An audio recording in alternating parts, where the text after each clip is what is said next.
the secret files of Teletraan 2.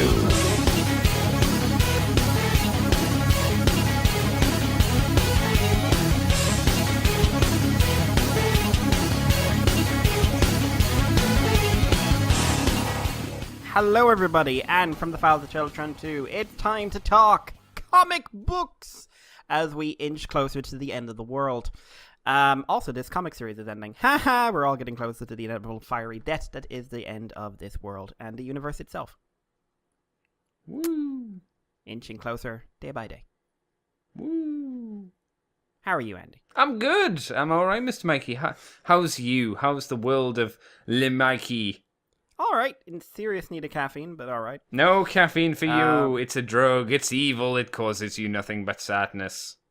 Okay, I'll just take the cocaine. Good, as God intended.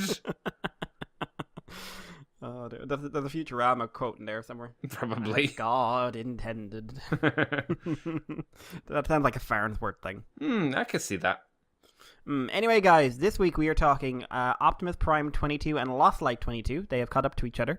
And in the Patreon extension, it will be time for Unicorn 3, otherwise known as Everybody Gonna Die. Whoop, whoop. So, let's get straight into it. With Optimus, this is issue 22, Unstopped and Unstoppable. It's our interlude issue between the Falling and the Unicron tie-ins. Yes, it's about time we got this issue, I felt. Yes, the delays and whatnot did not work in Optimus Prime's favor, really, in that regard, did it? No, not particularly. It's caught up now, though, so from now on, apparently it will all be synchronous, and it's been confirmed all finale issues are coming out on the same Wednesday. Hey, sweet. Good stuff. So you know, that'll be it. I was listening to WTF today, and just Chris going Not like, them. well, they're scum, I know, but what was it he said? Just like I'm gonna read these up at 3:00 in the morning and have like a BoJack Horseman moment of just staring at the ceiling. Oh, see, I was gonna say, what do you mean by that? He has several moments. Yeah. Yeah, so this is written by John Barber, art by Sarah Pieta Durocher, colours by Josh Burcham, letters by Tom B. Long, editor David Mariotti, whose name Marriott. David, edited by David. David Wallace. David K. Yeah. Oh, that'd be great. Yeah, why not? Shouting at it. That's Yes. yes, he's like the Brian Blessed of voice actors. Oh man, only Brian Blessed. True. So this opens with Wheeljack and a resurrected Optimus. And Optimus is kind of in a weird dream nightmarescape where he is sort of standing on the ruins of all the worlds he's conquered and holding Galvatron's head in a stick. It's because that only be a good start to the book. Yep, he wakes up and just goes, shit! Oh, it's a dream. It's a dream. And my company's Wheeljack, who's explaining how he was able to revive me using the essence basically taken from a demigod. Oh, good. I want to go back to sleep now. But yeah, so Optimus and Bumblebee have been extracted and put into new bodies, new sparks, whole kit and caboodle. And Bumblebee and Optimus have their big reunion, and Optimus's moment in this is kind of just going, dude, I've been fucking up. I feel like I've been fucking up a lot. But before they can really get into it, Windblade comes in and sort of catches them up on there's been some weird stuff going on while they were out cold. For one, Transformers versus Visionaries happened. Yay. Yeah. So we know when it happened. Well, while Optimus was asleep.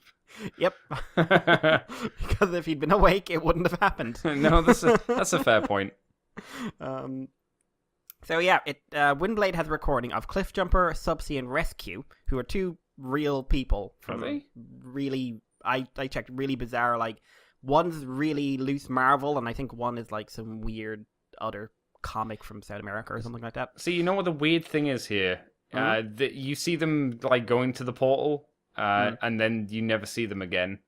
They're not even in the shot with that you're going to be getting up to with the incident.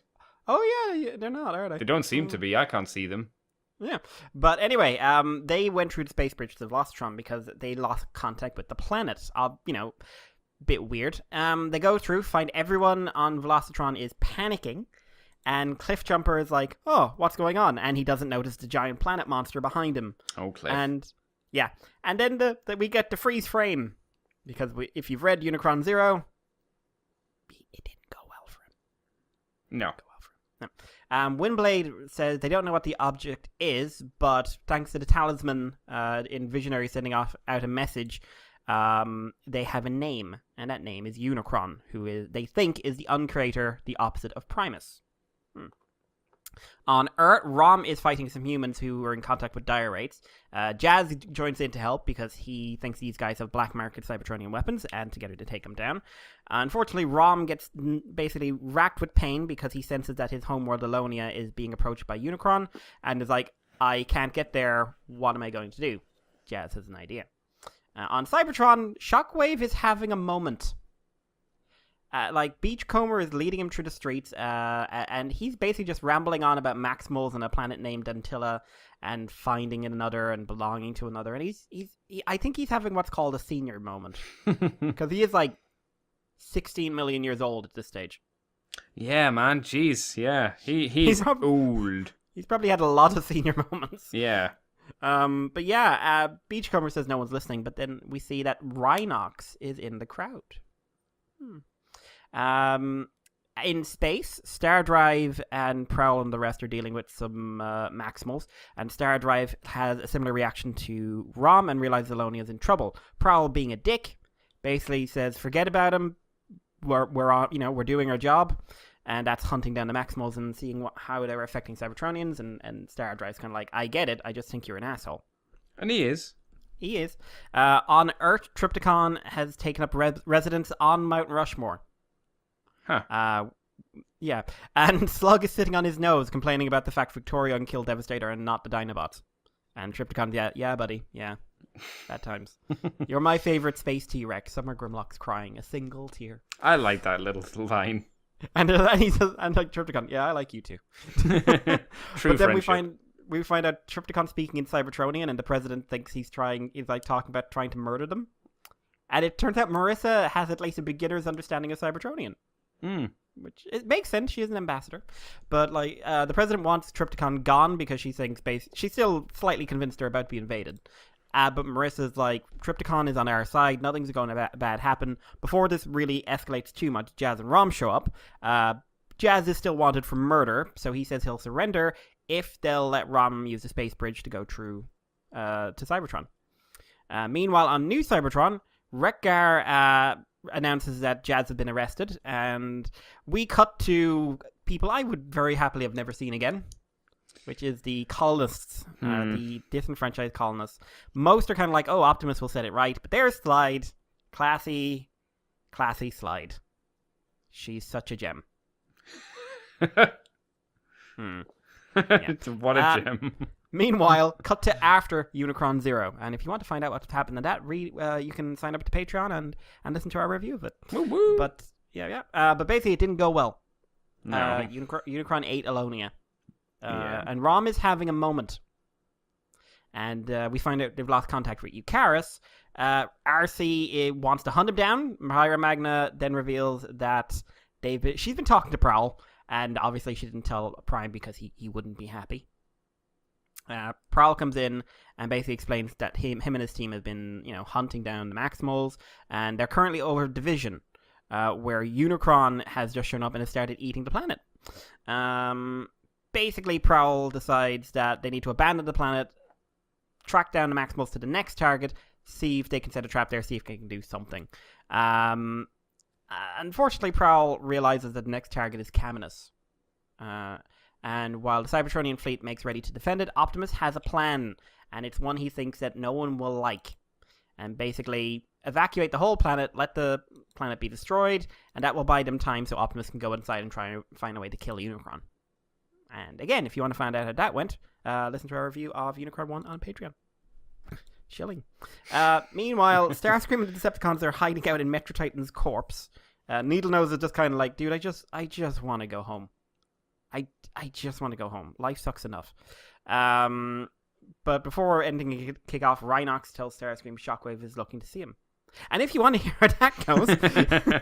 Was that issue 1 or issue 2 of Unicron? I think that was issue 1. Okay, yeah. And it ends on Circuit broadcasting the news that the colonies are basically being destroyed, and Cybertronian refugees are all showing up on... Our colony refugees are showing up on Cybertron. Yeah. Pyra told Slide what Prime's plan was. She's got to be like this right to the very end, isn't she? Pyra or Slide? Both. Yeah. Yeah. And then Slide's response is, as the other colonists are freaking out, because I think one or two of them are from Caminus. Yes. Yeah, I'm certain, like, the Ladybot one is... Roulette, that's yeah. Might be Roulette. But Slide is basically, you know what? Maybe we should sort of end the reign of Optimus Prime. Maybe it's time we did something. It's not the time to do this. And just like, who the fuck are you? It's not the time. You should have done this before there was a giant planet eating everything, bitch. Also, who the fuck are you? Well, that too, but don't. Yeah, the planet Priorities. eating everything. Priorities. Like, I don't know what her plan is. I have a feeling it's like, I'm going to try and take over Earth now because I'm Slide. Look how big my lady balls are. But that's a phrase. Is it? Yes, it's a phrase now. It is a phrase now. But yeah, and that is the end of the issue. Right. So quite a bit to go over with this one. Yeah. Decent amount. Yeah. So first of all, I want to touch on sort of Optimus's stuff in this. We spent quite a bit of time with him.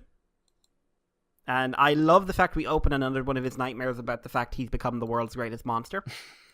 An intentional monster. Yeah, but I did like Bumblebee's here. I love you, Prime.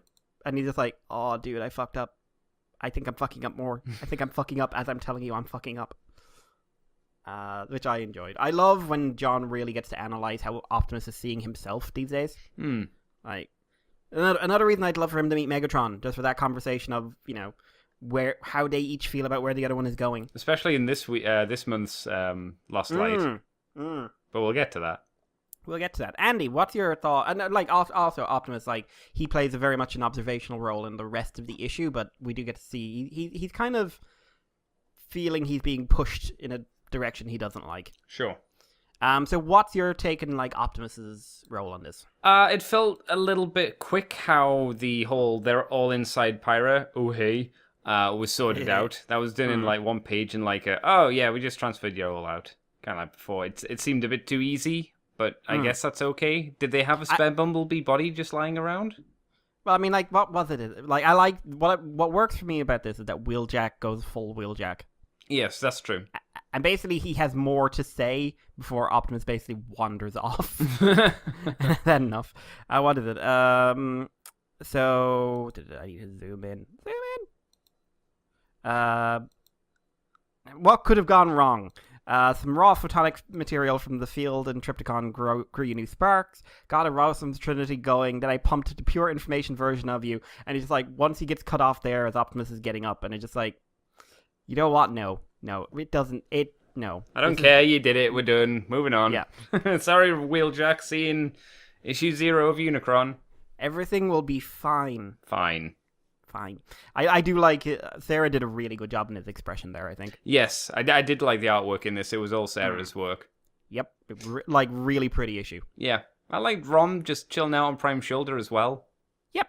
And it was weird, because that means he's like been sitting there having like a staring out the window while sitting in a groove in someone's shoulder. That does seem a bit weird. Though, if it was a different Transformer, they might have just grabbed them and just thrown them against a window. Yeah. And it gets like, if you actually watch the art, he's getting more like depressed as it goes on. Yes, his spine just curves more and more. I love it when Pyra goes, I have an idea, and he's literally like, time to go into ball mode. Transform! I'm a robot now. Infinite weeping mode. But no, I like the Optimus stuff in this. Yeah. I just, it's not a lot of it, but... No, I was going to say, it seems like a lot, but it's not really. Like, he's in a decent few panels, but he's not actually doing a huge, humphy, weighty stuff. What about the Unicron setup in this? You mean the setup for issue 0? Yeah, it's pretty good. I think I would have felt better about it, again, like we said, if it had been released in the correct order. That would have helped it, especially for the cliff jumper stuff, because then you could have transferred straight over to issue 0 and be like, oh, what happened to him there? And then there you go, you'd know. But now it's just the cut off point and you already know what's happened, which is maybe an okay thing, I guess, but could have been better. But it does seem to do a nice job kind of fitting in and filling in the gaps, I think. Would you agree with that, Mikey? I think so. It does suffer in that we're reading it with the knowledge kind of thing. Yeah. But I think if this had come out kind of at the right time, this would have worked perfectly well. Yes, agreed. Because it's a very brief setup, and it's a setup for... I think one thing that hurts it a little bit is it's a setup for a free comic book day issue that at the time would not have been easy... If this had come out on time, would not have been easy to get. No, it's true. Because it's available digitally now, but... It wasn't on the day, was it? No, it wasn't, no. So if you didn't have a comic shop nearby. What about, like... I get why it's in this, but I find the image of Shockwave being led around on chains with one arm, just talking to himself very loudly. I find it a bit weird.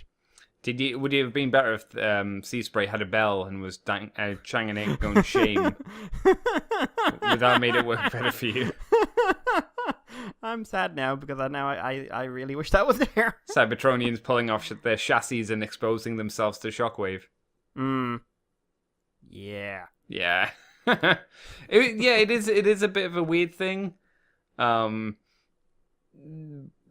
I think it's mainly the chains around, instead of like handcuffs or something like that.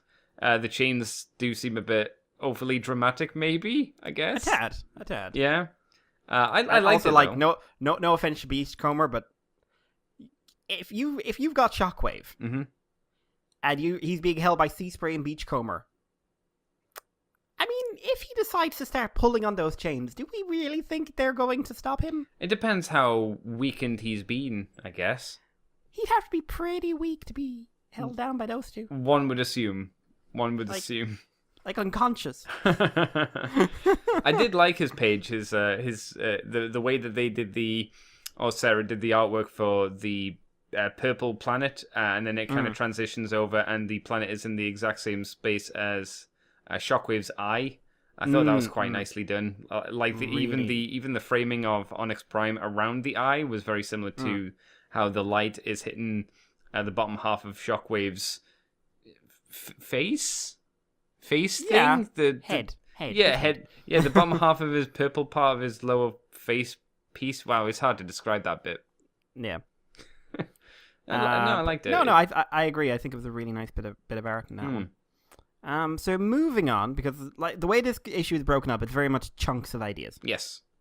So we'll hit Star Drive and Prowl, because this is our first time seeing Star Drive properly since Rom vs. Transformers, or at least spending some time in her head. She's gotten a bit bitter. Yeah. She was already a little bit bitter. Now she's full on bitter after a few, 100 years or so. But then again, how long has she been with Prowl? Oh god, like 5 minutes is enough.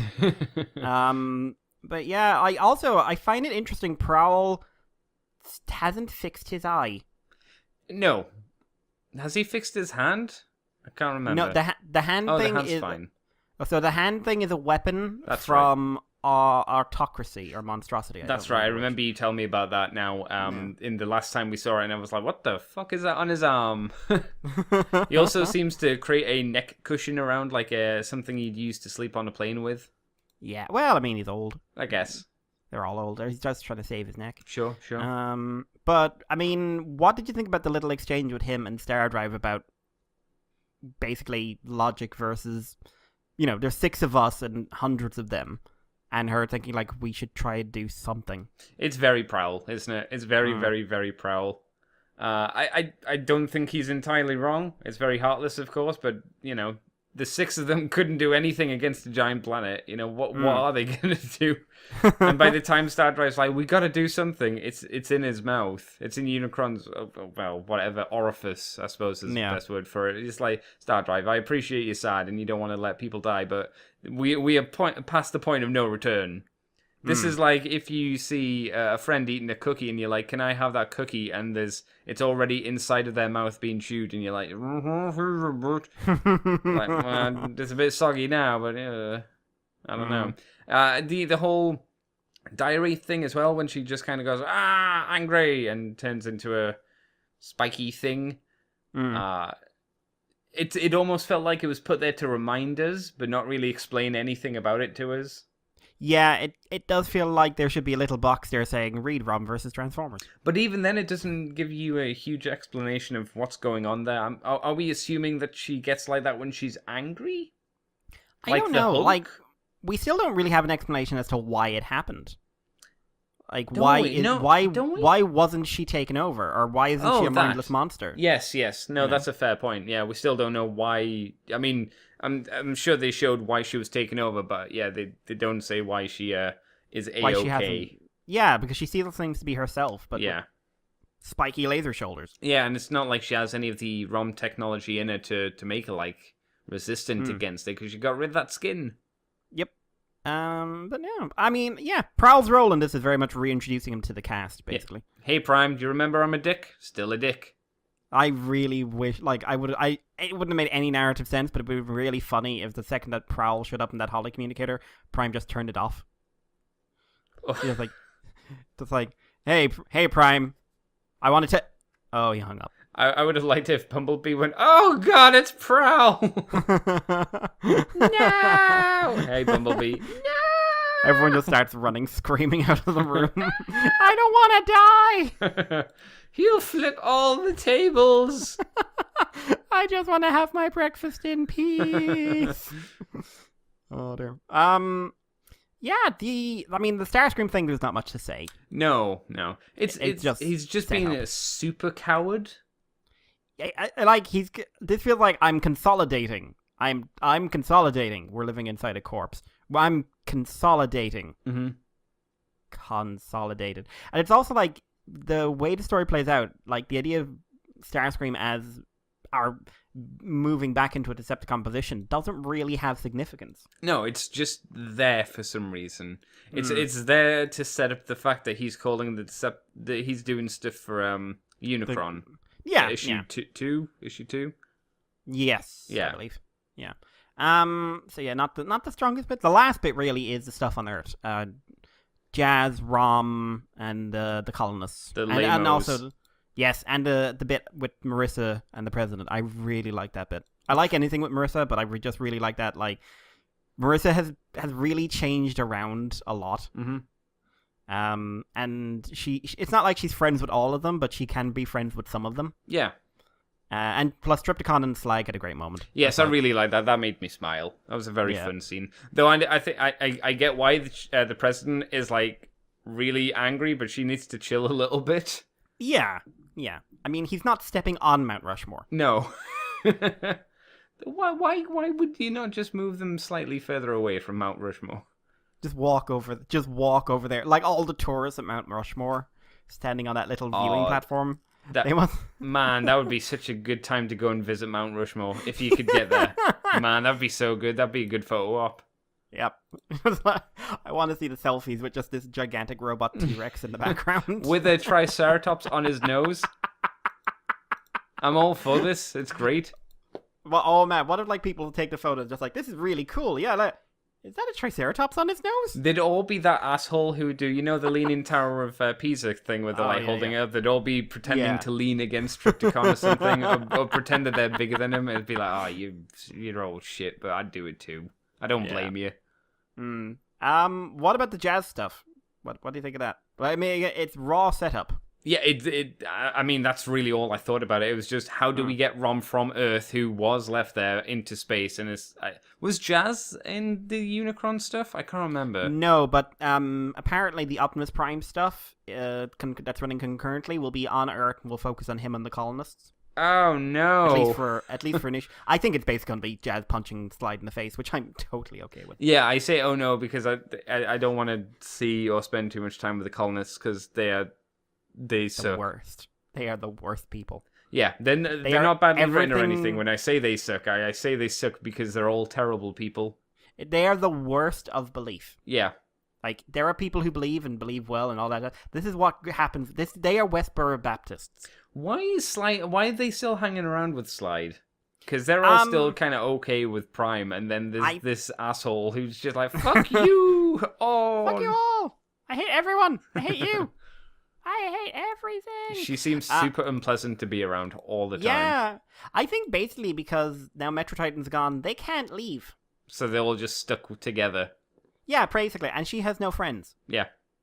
so there's no one to talk to. Do you think she just hangs around with them rather than them being happy that she's about? Yeah, I think that is a large part of it. Yeah, I can see that. Do you think we're going to have a dramatic "we're taking off the faceplates" moment? For the other guys, the other colonists. Yeah, maybe. Like if they decide to join Slide's position, I think that'll be their like, are you gonna side with me or Prime? And then like some of them will take off the faceplates and some of them won't. And then the ones that won't will go over to Jazz's side or something. Do you know what I want this to be? What's that? I wanted it to be like 2 issues, like 23 and 24. I want them to be about the colonists. Jazz tries his best. In the end, they're taken out by Thundercracker, Buster, and Bob. Hang on. Is that the title of the issue? Jazz tries his best. Yeah, doesn't go well. But that's what. You know what? I don't even want them being taken out by Thundercracker. I want Bob and Buster to be the ones that beat them. Man, you put some missiles on Buster's back. That'd be great. I want them taken out in Home Alone 2 style. Like 2 style. Like the derivative, like we're not even trying anymore style. Yeah. And I'd say Doc, but he is in Unicron, so. Mm-hmm. Yeah. Also, I will actually echo something else I heard in WTF. If they kill Thundercracker in any of these issues, I will start a fire. I don't see why they would. Because everyone's a dick. Unless they really like to hate people. There seems, as far as I'm concerned, there doesn't seem to be a good reason for Thundercracker to do it yet, unless Marissa's in like mortal danger. Then I can see them doing it. Only if it ends with one of them saying they love the other one. Oh, that'd be nice. Like if it's like his last words is just like "I love you, Susan Journeyer," and as he passes away, just like I always knew. Wait, does that? And just it's okay, Josh, boyfriend. It's okay. Oh dear. But yeah, so that's kind of all I've got. Anything else? I don't think so. I think we've pretty much covered all the kit and the caboodle. Yeah, art was very, very strong in this one. Sarah is a gem. Yes.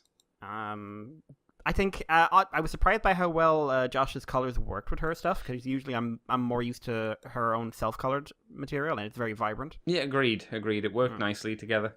But in that case, Andy, what is your rating? A good solid 7, I think. I'm happy with the 7. It was enjoyable. It put the pieces of the jigsaw that we're missing finally into place, and it's once again going to read better in the correct order once, trades come out and all that bobbins. I liked it. Yeah, I think a 7's a good one. It's hurt slightly by the fact it is, or well, I say slightly. I think it is hurt by the fact that it is a setup issue. Sure. All like in the most straightforward, like this is, we're setting up Optimus, we're setting up Unicron, we're setting up Shockwave, we're setting up every character that needs to be set up for the next book and a half. Mm-hmm. So, it's that kind of thing. You have to be able to, deal with that. Which not everyone can. I've seen some reactions which was just like, nope, not a fan, just because of the setup nature. Yeah, I mean, I wouldn't say anyone's wrong for not liking it because it's a setup issue. I suppose at that point, is it a well done setup issue? It's like, I'm not sure if it's amazing as a setup issue, like versus other ones, but it's done well enough, right? Yeah, it's getting its ducks in a row. Yeah. But anyway, we will move on. 7's all around there. Looking forward to the next story because I just want to see someone punch Slide right in the face. Oh, it's about time. It's been building for us at least for months now. Or just have like Tripticon trip over her. What, just stand on her? No, he's like walk. He doesn't see her, but she like gets wedged in his toe and he just goes over. And she's like, I landed on something. I heard a squeak.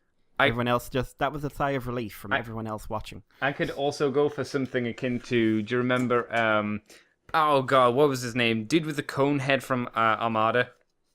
Thrust, yeah. Going out the same way, like she's trapped in between something as it's transforming and goes that pop. would be awesome. As long as she pops. Yeah. Because she's not nice. She's not a nice person. No. She's an entitled prick. Yeah. But yeah, moving on to Lost Light. It is Lost Light 22, Crucible Part 4, Return of the King. Written by James Roberts, art by Brendan Cale, or Cahill, however you want to pronounce it. Colors by Joanna Lafuente, letters by Tom B. Long, because he is ubiquitous. He's doing his comic, by the way, on Twitter. It's very good. Ooh. It's a sarcastic letterer, which I think is what he is. So yeah, I'm gonna give a proper link to that or plug to that in the Moonbase too, but like I don't have the link on me now, so I won't. Just like find it. It's about Kyle. Kyle is an unpleasant letterer man. Yeah, and edited by David. I'm not pronouncing your name anymore. And also I shall preface this. We had one bit of feedback about our review last month.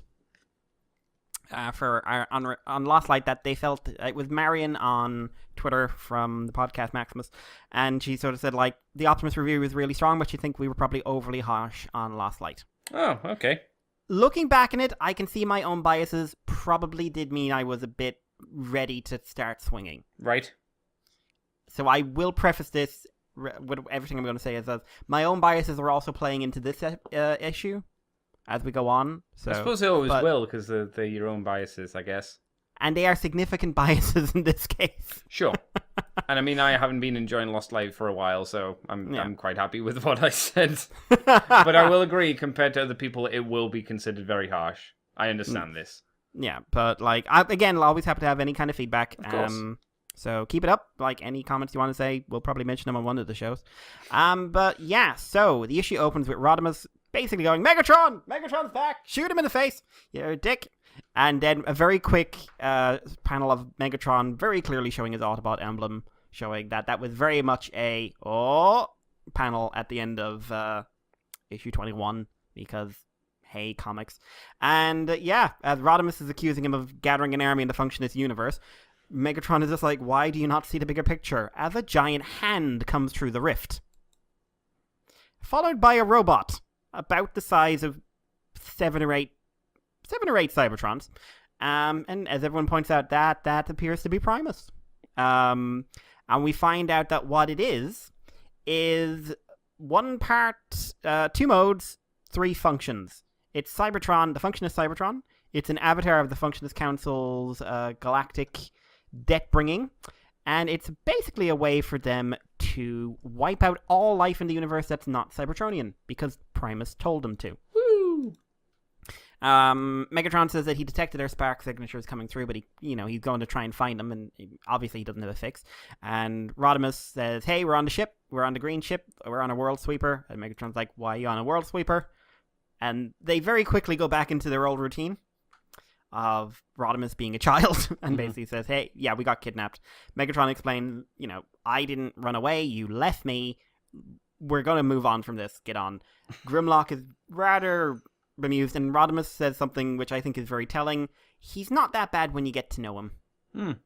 I thought that was interesting. Yeah. Based on a few comments I saw on Twitter.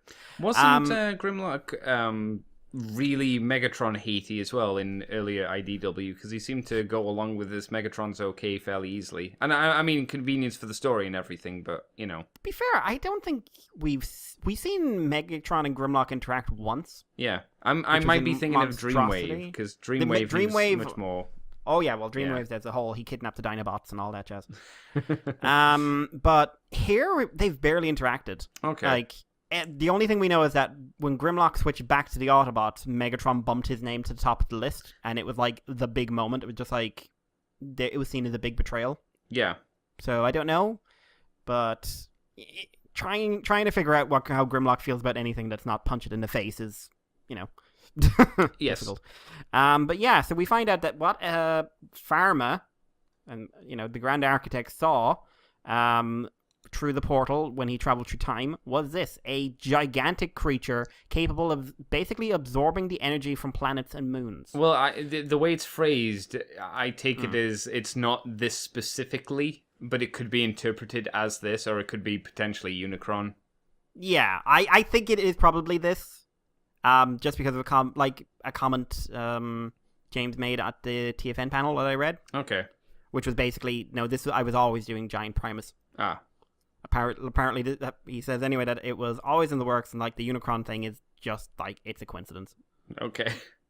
So I can kind of believe it, but I also think like that there's a weird amount of coincidence in Transformers, and I mean that legitimately. No, Like, yeah. The amount of times, like, there was an interview with one of the creators of the movie toys, and said, yeah, we were making the Revenge of the Fallen Optimus Prime, and it turns out our design ended up transforming like the movie. Complete accident. Because we basically decided early on that it's impossible to transform like the movie, and then it did. But yeah, so Grand Architect Pharma is freaking out Tyrest a bit because he's like, you look like Pharma, and Flame is looking for orders, and the order is given that all their fleets, all their armies, their infinites, their consortia, their world sweepers are to lock onto the giant planet and the ships that came with it, and to open fire.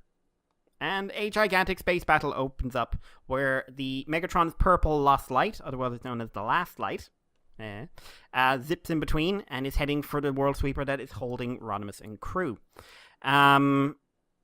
Meanwhile, the Grand Architect is very excited by all this. Aha, we're forcing through the portal. The portal's closed. Nah, it's fine. We'll make another one. We've got a giant god gun, which is still a stupid name.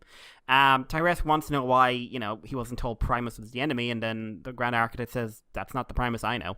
But then the problem arises where God punches the god gun. At least one of them. One of the parts. Yes. He breaks one of the Cybertrons with about as much effort as it takes to sneeze. And, right, that's a slight issue because no Cybertron, no God Gun.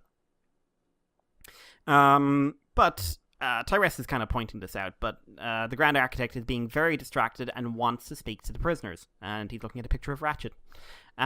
Meanwhile, inside of this giant Primus, we see the remaining members of the Functionist Council, who are basically kind of put out by the fact that there are multiple Cybertrons, and 12 of 12 is basically saying this is their chance to cleanse multiple universes.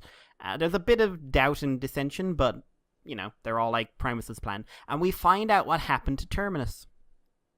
Apparently they've been trying to kill Megatron for a while, but he's been cheating debt, and in the process, Terminus, Rung, Night Stalker, Impactor, and Orion Pax have all died. They've taken away everyone he's ever cared about, and yet he's still going on. Seems like an important thing. Terminus being gone again seems to be like an important thing that's quickly just mentioned and gotten rid of. Especially since it was a big deal him coming back. Yeah, again, some of the TF Nation thing, I don't think Optimus is suffering from being trimmed down. I think Lost Light is. Sure. Again, well, I'll probably talk about that in the main show, but so yeah, Rodimus, anyway, is told that Megatron is outside the World Sweeper and is ready to rescue them. And how is he going to rescue them? He's going to try to kill them.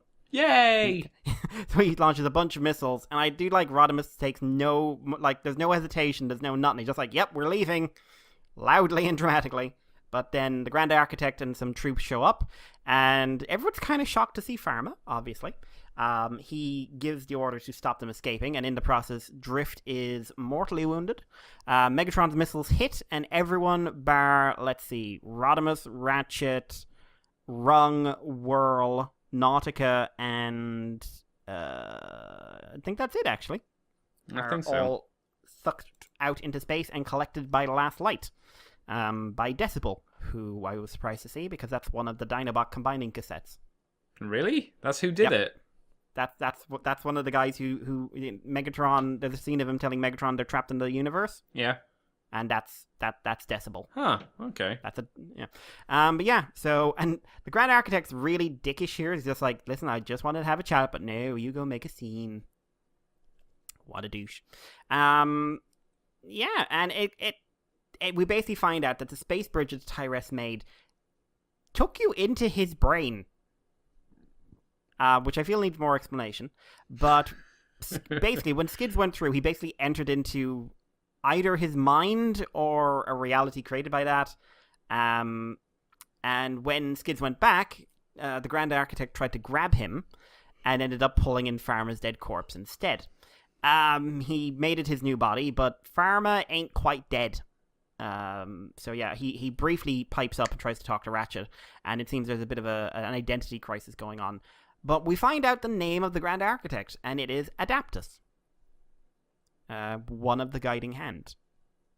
Kind of a surprising moment. A tad. Yeah, Megatron, meanwhile, has gotten everyone on board, goes to shake Magnus's hand, and Magnus just sort of stares at it, and then Megatron's like the most understanding grandfather you've ever had. It's like, it's okay. He sees the scavengers, and he's like, oh my god, guys! And they're like, oh my god, he knows their names. He knows our nicknames, too. Yeah, and he's like, oh, I haven't seen a Decepticon. This is a nice bit of, like, just in case you wondered what happened. Oh, Decepticons, I haven't seen those in ages. It never took off in Functionism. In the Functionist universe, and it's just like, oh, right, because you're still an Autobot. Yep. But then we find out that Drift is dying, and First Aid and Velocity can't really do much to help him. And then Megatron comes up and does what he can, which is remove his fusion cannon, which is not a fusion cannon. It's a medical kit. I thought that was weird. I thought it was hilarious, because I remember there was a line early on, sometimes wrong, a fusion cannon is just a fusion cannon. Mm-hmm. And this is just like, you know what, maybe you just are really embarrassed by a few things and you need a giant gun in your arm. Or something that looks like a giant gun. It's okay. It's okay to admit these things. But anyway, it turns out that Megatron spent the last however long upping his medical skills. He manages to stabilize Drift, and in the process they have kind of a heart-to-heart moment about becoming Autobots. We then find out that Megatron has literally painted the entire last light purple. Because, quote, it's a good color. And we finally get an update. One, the last light is just, the alternate reality version of the lost light, literally. But two, after Megatron was left behind, the Functionists decided that they were going to spread their doctrine across the universe, which means murdering everyone. They discovered the Warren, the time-traveling, space-traveling device, and they put big engines on Cybertron and made their way around murdering people. Except that once people realized that a giant planet had shown up, they tended to evacuate. Makes sense. So they decided what they needed was sort of a rapid response, which was, we'll have it turn into a robot and hit the place before they can evacuate. I'm not sure that's the most practical solution to that problem, but okie dokie. Yeah. It was a purge where basically if you weren't Cybertronian, you were slaughtered. Megatron has been trying to stop them, and he is very hard on himself about this. The clicker, the little pointer stick guy, he points out that the Anti-Vocationalist League has basically been turned into the Autobots. They have been going ahead, trying to outfox the council, getting ahead, finding organic worlds and warning them and giving people a chance to run. And Megatron will not accept that he has helped enough people. And, he hasn't been able to save people every time. He saves billions of lives, but he could have saved more. And then Magnus points out that this is utter bollocks because it's been a month since issue 1. Huh. Yeah, that was a bit of a surprise. But then Megatron points out that the Warren allows them to travel in time as well, and the Functionist Council were quite happy to go back in time and try to kill people. And for him, it's been several centuries. Then Misfire just sort of like, well, we're all on the same page. The book says we're all going to die. Him and Swerve are going to get married one day. And then they need to come up with a plan to stop this giant Primus. Grimlock's plan, punch it. Or functionally, blow it up. We blow him up. That's your plan. What's your plan? We don't blow him up? I like that line. But the Magnificence agrees with Grimlock, and apparently Tailgate, Ratchet, Rung, and Rodimus are imperative to the success of the blow it up plan. However, Megatron points out that while a bunch of soldiers are in the ships surrounding the fake Primus, most Cybertronians didn't actually have anywhere to go after this all kicked off. And so they can't blow up Primus because Primus is populated. We cut back to Adaptus, who explains that, a bit of his background, how he's related to the symbol they've been seeing, and basically the only reason they're still alive is because he's curious as to why Nautica could speak the symbol phonetically. And then he points out that you were looking for Rodimus says they were looking for the Knights of Cybertron, and ironically, Adaptus says, well, they're more myth than fact. And Rodimus finally has a reaction to that, which is, yeah, I get it. We failed. And then Adaptus says, no, well, you didn't fail, really. You found a guiding hand. And Rodimus's like, well, we found you. You're trying to kill us. But then we find out that throughout the course of their journey, they have found the entire guiding hand. They met Mortillus, who changed his name to Sensei, and most people call him the Necrobot. They met Solomus, who has been calling himself Tyrest for a very long time. The Magnificent is actually Epistemus. And as World goes so out there, Primus. No, that's not Primus. That's Primus. And he points to Rung. One-armed, half-blind Rung. Yeah. And we see the symbols that have been previously associated with the Knights of Cybertron. And yeah, that's the issue. Yeah. So, where do you start with this one? I don't know. Okay, will I just get my big bias moment out of the way? Sure, why not? Rock and roll, Mikey. So Megatron, right? Megatron. I'm quite fond of Autobot Megatron. Sure. How do I put this? I adored reading this book, largely because of two things, and one of them was how he played out. He has come full circle. He has continued to develop out. He's had hundreds of years of development, and it feels like it. It feels like the character has moved on from where we left him. I love the fact he finally got to be medic. I love the fact that I love the scene where he's talking about not being able to save enough people. There's some mirroring there, like he's Clicker's tapping his Autobot emblem, and Skids did the same thing in Early Morden Meets the Eye. Oh, really? There was a scene there where he's basically saying that if you don't save people, then nothing you do matters, and he's tapping the emblem. You nerd for remembering that. Yeah. I thought that the relationship, the interactions between him and Magnus were really good. I really liked the stuff with him and Rodimus. Largely because, like on Twitter, James got into a talk with someone who said that they actually saw Magnus never forgave or never got past what Megatron used to be. Mm. And he saw Megatron as someone who is repentant and who will pay for his crimes. And ultimately, he saw what he thought was Megatron escaping as a betrayal of what he saw as trust. Rodimus had actually, in his own way, gotten close to Megatron the person. He dealt with Megatron as an individual. He doesn't deal with him as a prisoner or a former Decepticon and anything else. And that's why he's able to be so basically brutal to him verbally. And that's why here he falls back into his old habits. Just like, there's no, he's just like, yeah, we're going to this is what we are. It's a lot more personal with him and Megatron, which I actually thought was a very interesting take on the whole thing. But yeah, I just really, really enjoyed Megatron in this. I thought it was a great summation. I thought, Brendan Cahill's not my favorite artist, but I thought he did a good job in this, with the Megatron bits anyway. I think he did an okay job trying to replicate Jack's style. I didn't think it was great, though, personally. No, but I do think, to be honest, I think he draws Megatron better than Jack does. Okay. I think I don't know. I think he adds more of the Alex angles to it, and I think that works. Also, like, I'm sorry, but the implication that why is the Decepticon symbol purple, Andy? Why is purple associated with everything Decepticon? I don't know. It's Megatron's favorite color. That's weird, Mikey. I kind of like it. Maybe. When you think about it, Autobot symbols are red, but red is always the bad guy color. In terms of what? What do you mean it's always the bad guy color? Well, in Transformers, red is eyes. Eyes. That's what you mean. Yeah, okay, I see what you're getting at. But no, I just like it. It's a weird little moment, and it's a nice little thing with Swerve. But yeah, what was your take on the whole Megatron side of things? At first he seemed really out of character. I was worried that James had gone over the top. That first page was a bit odd. Yeah, but then the explanation came, and I was like, okay, this makes sense. Okay, fair enough. Yeah, it was nice. It felt like you said, an old man Megatron kind of coming in and trying to be helpful and all that, which was quite nice. Yeah, it was.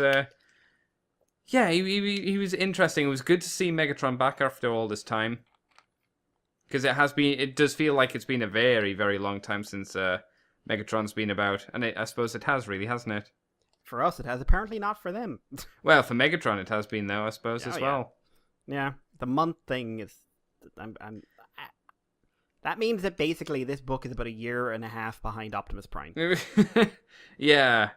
So I don't like. That's some very strange implications. I don't know what that means for Unicron. I suppose it depends how this series ends, doesn't it? Any other thoughts on Megatron? I don't think so. Is purple your favorite color? No. Would you pay to ship purple? No. You think you'd have used another color somewhere? Well, if you notice, the glass was red. Oh yeah. So there you go. But Cyclonus feels weirdly at home. No, Cyclonus becomes invisible on the ship. He just blends in.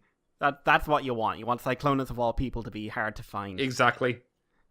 He just covers his eyes and he's just like, you'll never know. But yeah, apart from that, we have the Functionist stuff, which I, honest to God, was not expecting to see come back. No, I'm not sure if I'm. Are you happy to see it back? Because I'm just like, oh, okay.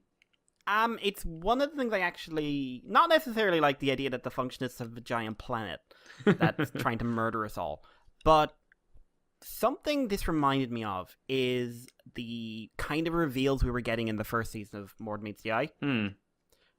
Where it was legitimately something I wasn't expecting. And legitimately something that, as an event, feels like not... One of the things with a lot of reveals in this series, they felt fairly artificial to me. Forced. Like, they're surprising. Why? Because they are. Yeah. Like, this is genuinely surprising. I was not expecting a gigantic fake god to come through a hole in space. I would have been surprised if you were prepared for that. I'm sure someone out there is saying, like, aha! My Venn diagram told the truth. But I think, like, the Functionist as a major villain makes sense to me, actually. Just because their ideology is so anti what this universe has become. Also, I have a strong suspicion that this will now, like, James said this was all decided ages before he knew Unicron was coming. From but what I have you've a feeling seen, like... do you agree with that? Do you feel like it's like that? I don't think I don't think he's got any particular reason to lie, to be honest. Mm-hmm. And I that's not like saying like, oh, I think he'd lie if he could. I just I just don't think he is. Yeah. Like I've heard people basically decide if John or James say something, they are lying through their teeth. No, I'm not sure I'd go that far. No, I have talked to both of them. They're not particularly dishonest. Like, they're writers. They don't tell you everything. That's the different thing. John Paul both, however. Well, he's a monster. Yeah, exactly. Different story. He eats babies. Fact. Check Fox News. But I could see this playing into the end of Unicron. Like, oh, Cybertron. Is Cybertron gone? Maybe. Good thing we have a few replacements.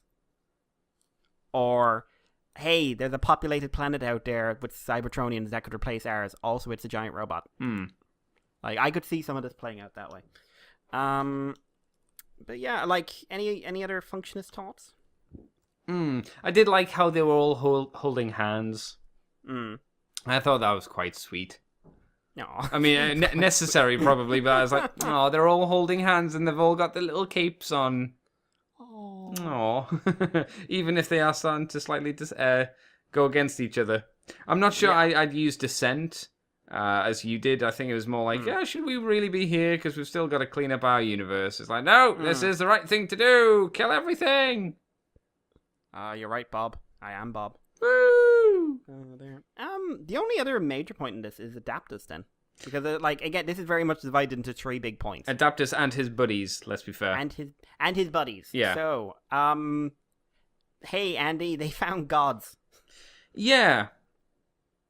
What do you think? I don't know how I feel about this. Again, it's going into the demystifization of Transformers, which I don't think I've been really that big of a fan of. Just in general, across all of IDW. And this seems to be, like, I'm okay with having Unicron and Primus go at it, because that's like God and the devil, but then having, I guess what kind of equates to his angels being about a lot seems to not resonate super happily with me. And the fact that most of them are here seems a little too convenient. Is that unfair to say? Maybe. I mean, I suppose you could say it all play into some divine plan nonsense. But Yeah, but I don't know. That always feels a bit lazy when that happens, doesn't it? Yes, but it would only not feel lazy if there had been all the way in, I don't know, Lost Light issue 1, or even somewhere in more than Meets the Eye, the like, I don't know, somewhere scrolled on a big screen somewhere, this kind of stuff. Is this what the skids thing was kind of preluding to? That Skid saw this. Right. Basically, he saw what's happening now. Okay. At least he got a very brief glimpse of it. Right. Which also means, like, does Skids' brain have something to do with all this? Maybe. I mean, he's dead unless, like, something crops up later on. Yeah, it could be. Before I give my opinion, Andy. Yes. So Rung is not just God. Rung is top God. Rung is God. You know, Rung is the God who signs all the other gods' checks. Yeah. What's your thoughts? No. Oh, not a fan? No. Really not a fan. You were a bit more, like, mixed when you were talking about this last night. Yeah, I think it's because I like the idea of the Necrobot, and I like the idea of the Magnificent doing that, because it kind of makes sense. Tyrus being related to a god seems a little wrong as well. Like, did Tyrus have any, like, special powers that made him super cool or anything like that? No, but he did drill through his own brain, and he's fine. Yeah, to me, that's not as good as having Magic Cloak and being there at the death of every Transformer, or knowing everything, you know? I mean, they do make the point that none of them remember it. No, of course. So. But Tyrus has nothing cool about him. He had a cape. One that has a universe on it. It's a nice cape. Not as good as the Necrobots one. He's just like, yeah, better cape here. It feels like another way to kind of slam Rung into a top tier position from him kind of not having anything to do. If you see what I'm saying. I see. I can't say I agree, but I do see what you mean. That's fine. That's okay. Yeah. And I think it will lead to something interesting if the Functionists discover that they killed their Primus. Oh god, that would be hilarious. Well, that has to be what they're going for, right? Don't know, but I think it'd just be like, I want that to be a comedy moment. I want like giant murder Primus to like freeze and have this face of, oh shit. Well, surely that has to be like how the council kind of fractures and breaks apart as they find that they've killed one, and they've been like, oh no, this is the desire of Primus, and it's like, but we killed Primus. It's like, no, it's the lie. And that's how they kind of fall apart, and probably the control over Primus will fall, maybe? Maybe. I don't know. But then what will the Grand Architect do? He'll go crazy, and Pharma will take complete control. You know what? That would probably be easier, because I bet they could beat Pharma easier than they could beat him. Not if it's a combined kind of powers-wise. I don't know. I don't know how that really works. Like we're guessing games. Exactly. I did like it. Again, it had that more than meets the eye Minimus Ambus moment for me. I like, some people are going like, oh, it's fan fictiony, and I'm just like, I could kind of see that. I could kind of see where they're coming from there. I don't.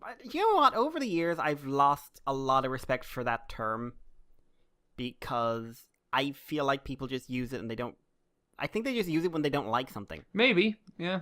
So like Windblade is apparently like a fanfic self-insert character, I'm told. I'm just like, no.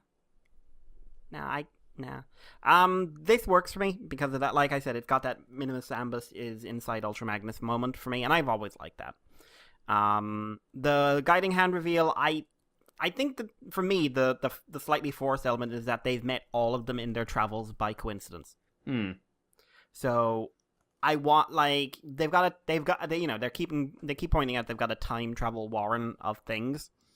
So I want that to be relevant to all this. Like, I also want, like, because now we have a Primus and we have a Unicron, but we have no origin for how they became the myths that they are. Because Unicron, as we'll find out, in other books, is brand new on the scene. So I think it would make sense if the Warren played into some of that. Yeah. But that's speculation. So, but no, I liked it quite a bit. It had that older Mord Meets the Eye vibe for me. Any other thoughts on the issue, Andy? I don't think so. Yeah, in that case, give us a rating. I enjoyed it more so than the last load of Lost Lights I'd seen, even though the reveal wasn't for me. I think it was done well. So I'd give it a happy 7 as well. Honestly, I've been thinking about this for a few days. I'm going to give it a 9. Oh, wow. Okay. Like I said, I am admitting full frickin' bias to this. Okay. But I absolutely adored the Megatron bits, and the reveals and everything else, they felt like Mord Meets the Eye to me. They didn't feel like how Lost Light has gone at times. They felt more organic. If the rest of the issues in this story have this kind of tonal match, then I think it could end very strongly. But so I that's how I feel. So I would say this is probably my favorite issue of the Lost Light full stop. Oh, wow, really? Yeah. Yeah, it edges out the Scavengers for me. Okay. So, yeah, I don't know. Maybe I'm setting myself up for a fall. It's happened before.